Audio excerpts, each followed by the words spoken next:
وَإِذَا مَرِضْتُ فَهُوَ يَشْفِينِ اور جب میں بیمار پڑتا ہوں تو مجھے شفا بخشتا ہے۔ اعوذ باللہ من الشیطان الرجیم، بسم اللہ الرحمن الرحیم۔ السلام علیکم ورحمۃ اللہ وبرکاتہ۔ چشتیہ ٹی وی کی جانب سے خوش آمدید۔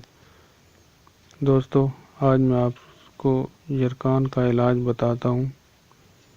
دوستو، اگر ابھی تک آپ نے میرا یہ چینل سبسکرائب نہیں کیا تو سبسکرائب کر دیں اور بیل کا آئیکن بھی پریس کر دیں تاکہ ہر نئے آنے والے ویڈیو کا میسج آپ تک پہنچ سکے۔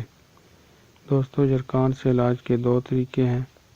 ایک طریقہ یہ ہے کہ آپ چقندر کا جوس نکالیں اور اس میں 1 یا 2 چمچ شہد ملا کر یہ جوس روزانہ پئیں، یرکان کا مرض ختم ہو جائے گا۔ اس کا دوسرا طریقہ یہ ہے کہ اونٹنی کا دودھ کا پنیر بنائیں اور وہ پنیر کچھ عرصہ تک روزانہ بنا کر کھائیں، انشاءاللہ یرکان کا مرض ختم ہو جائے گا۔ دوستو، اب اجازت چاہتا ہوں، انشاءاللہ نئے ویڈیو کے ساتھ حاضر ہوں گا۔ اللہ حافظ۔